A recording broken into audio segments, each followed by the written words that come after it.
Bonjour tout le monde, ici le balado Émotion au cœur de l'action du groupe communautaire SROH.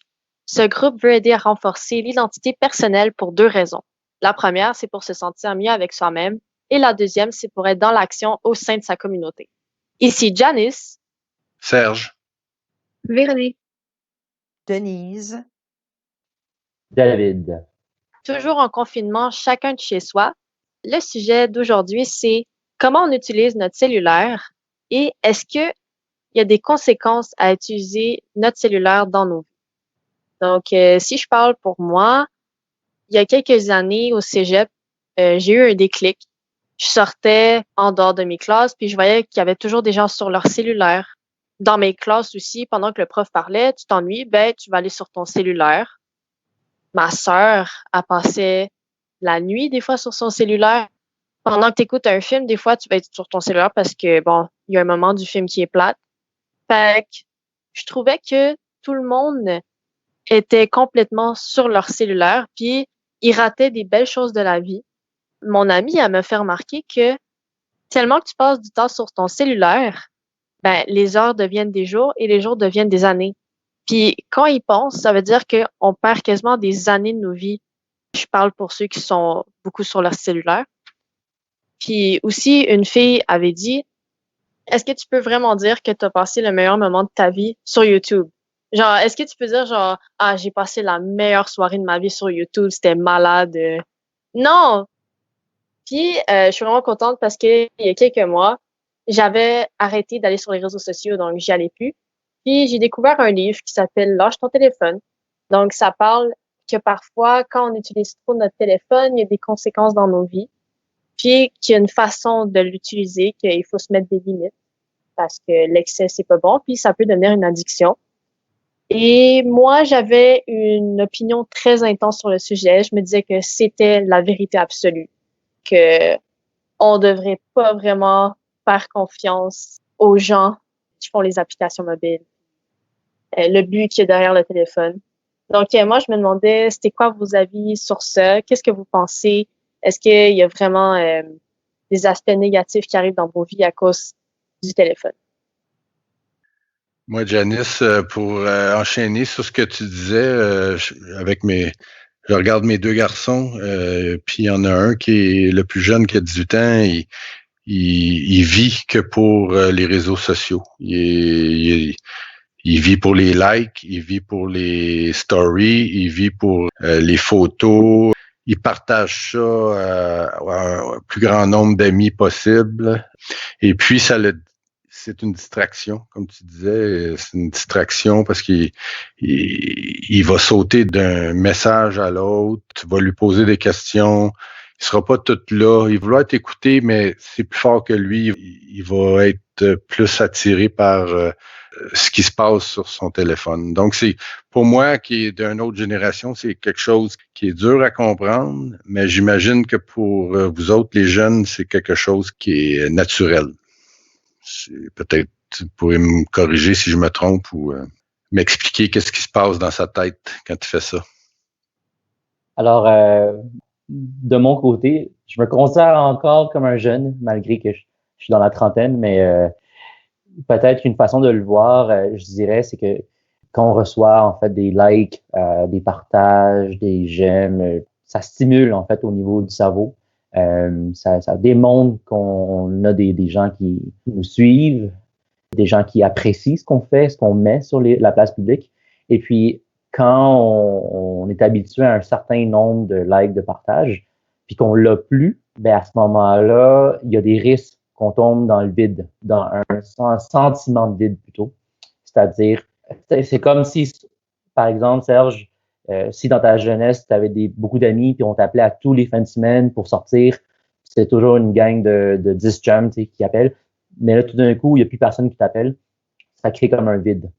Et puis, c'est là où souvent, on tombe dans le piège de vouloir continuer à garder, en fait, cette tendance-là d'une manière durable. Et la seule manière de le garder de manière constante, ben, c'est en publiant ou en étant plus actif sur ces réseaux sociaux. Je ne sais pas si ça t'aide un peu à comprendre, mais c'est dans mon cas, moi. Ah oui, tout à fait. Puis pour enchérir là-dessus, ben moi, côté, c'est sûr que le téléphone, pour répondre à la question de Janice, le téléphone m'affecte dans plusieurs aspects. C'est sûr que ça affecte au niveau personnel, au niveau du travail, même au niveau de comment je collecte l'information pour mes nouvelles. Puis ça affecte bien sûr les relations à la famille. Donc un peu comme tantôt, Serge t'en parlais déjà avec la relation avec tes enfants. Ben moi c'est sûr que si ne me contrôle pas, puis que je suis dans un souper en famille, puis que je ne suis que sur mon téléphone cellulaire, ben probablement que je ne vis pas à 100% le moment de qualité avec la famille. Donc ça on le voit de plus en plus dans les célébrations du Nouvel An ou à Noël, on voit les jeunes enfants qui sont parfois sur l'écran plutôt qu'être autour de la table en train de manger avec nous puis partager des bons moments. Mais voilà. Donc, moi, ça m'affecte autour ces quatre axes-là. Je ne sais pas si, de votre côté, vous vous sentez interpellé à ça. Moi, personnellement, je vois des côtés positifs. Je l'utilise beaucoup pour, comme tu dis, pour la famille, pour rejoindre la famille, pour rejoindre des contacts quand j'organise des événements, quand je voyage pour contacter ma famille. C'est un très bon moyen quand tu étais à l'extérieur du pays. Par contre, le côté négatif que je vois du cellulaire aujourd'hui, c'est que les entreprises, ils fournissent les cellulaires ou même ils fournissent plus. Ils s'attendent à ils savent que tu as ton cellulaire, puis ils te demandent de te connecter sur le bureau pour recevoir les messages. Fait que dans le fond, tu n'as plus d'heures normales de travail, mais ils s'attendent à ce que tu puisses répondre dans la fraction de seconde qui suit que tu reçois un message. Je caricaturise un peu, mais c'est presque ça. Là, puis ça crée un stress, de l'anxiété, un stress chez l'employé. Moi, je voulais parler de multitâche. J'ai remarqué que le multitâche, c'était vraiment pas bon pour nous. On entend souvent dire que c'est bon de faire plusieurs choses en même temps, que ça nous rend plus productifs, mais en fait, c'est un mythe. C'est pas vrai parce que notre cerveau, il peut pas faire deux choses en même temps. Ça lui demande trop d'efforts.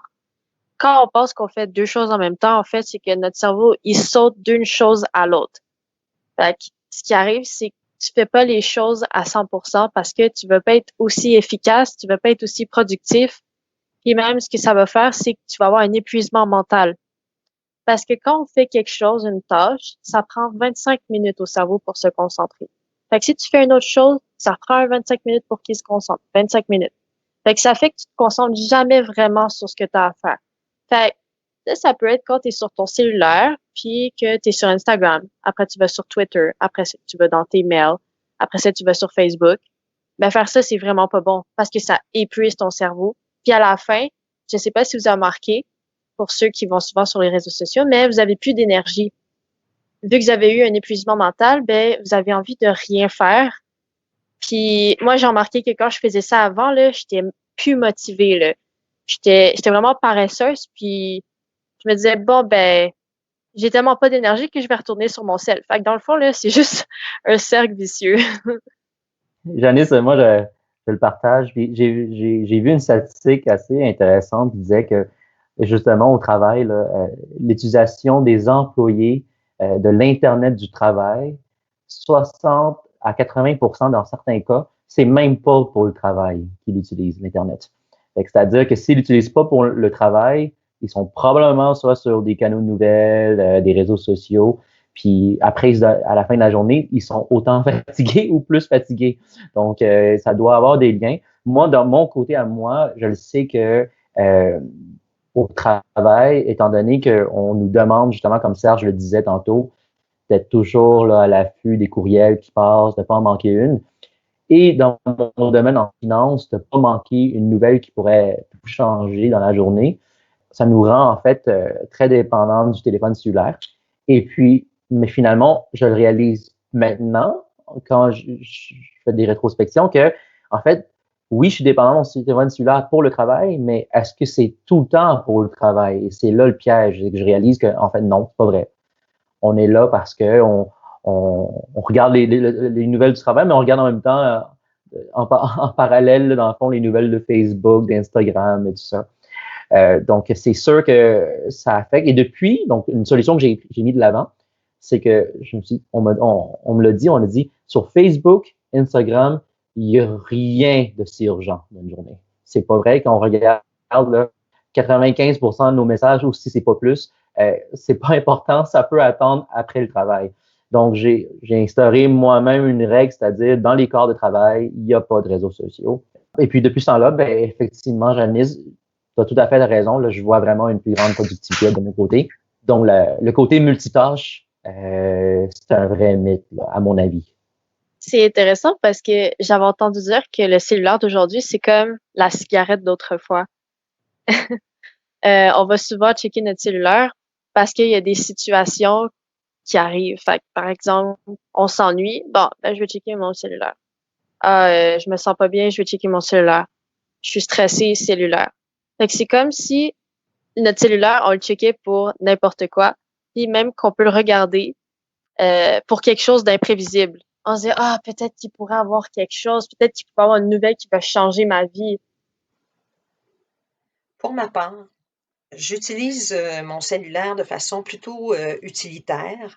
Alors, je vais m'en servir pour vérifier mes courriels, pour communiquer avec les gens et ça me permet une certaine liberté parce que j'ai pas nécessairement besoin d'être devant un ordinateur pour pouvoir répondre à certains courriels, pour pouvoir communiquer avec les gens. Donc, pour moi, cette liberté-là, je l'apprécie. Mais en même temps, ça peut aussi faire en sorte que les gens savent que je peux répondre à peu près n'importe quand. Et donc, je pourrais devenir à la limite un peu dépendante ou esclave du fait que ben, si quelqu'un m'envoie un courriel puis qu'il a besoin d'une réponse, il faudrait que je réponde rapidement. Mais je pense pas actuellement avoir ce sentiment-là d'urgence de répondre. Je m'en sers vraiment pour que ça me crée à moi un sentiment de liberté.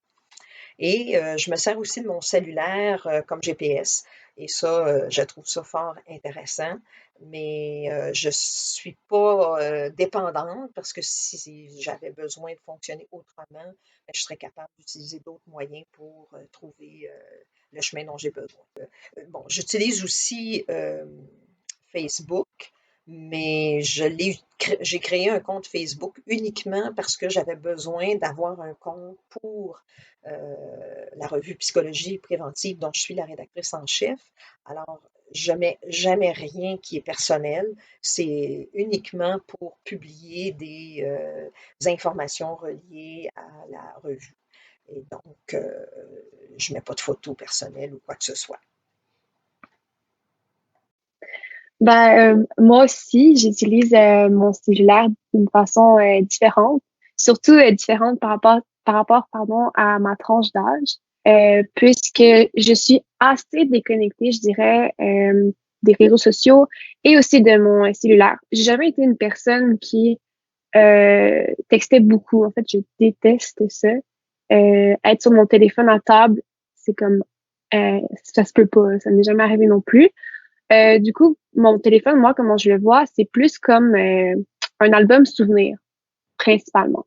Ce qui veut dire que je vais l'utiliser pour prendre des photos avec mes amis, pour capturer des moments forts de notre soirée, parce que je suis quelqu'un de très nostalgique. Donc, j'aime ça, retourner rapidement et souvent dans mes souvenirs, me rappeler de belles émotions que j'ai vécues et tout. Donc, j'aime ça utiliser mon téléphone pour ça. Le réseau social que j'utilise principalement serait en fait Instagram par rapport à ça. Et moi, je l'utilise encore une fois comme si c'était un album photo. Je suis consciente que ça s'en va de façon publique, dans le sens que d'autres personnes peuvent le voir.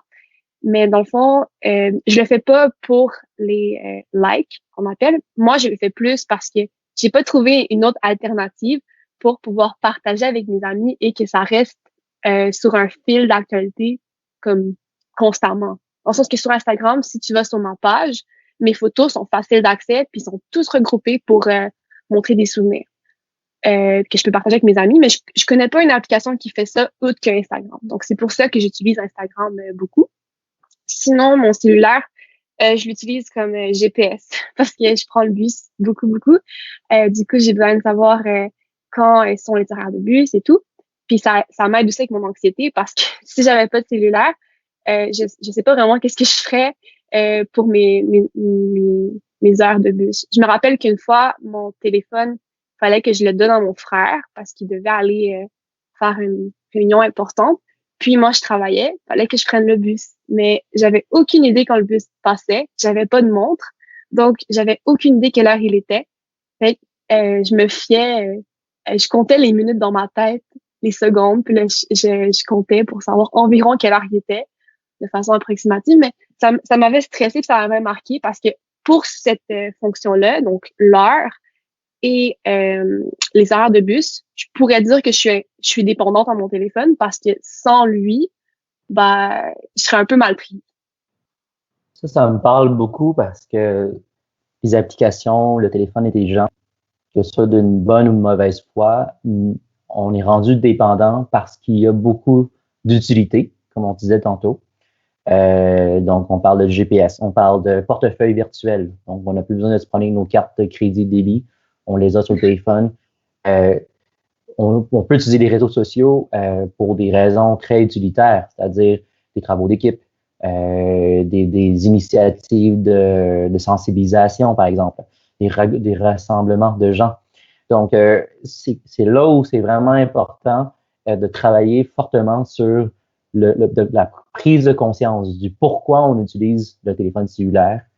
Et une chose qui est très difficile à faire, mais il existe de plus en plus des outils, mais c'est le calcul du temps passé sur le cellulaire. Parce que finalement, quand on utilise le Facebook, par exemple, pour un travail d'équipe, ben, si on n'est pas discipliné ou si on n'est pas conscient, on finit par lire l'actualité, lire les nouvelles de nos amis, et en même temps que faire le travail d'équipe, mais finalement, on passe 2 fois plus de temps qu'on aurait dû passer sur...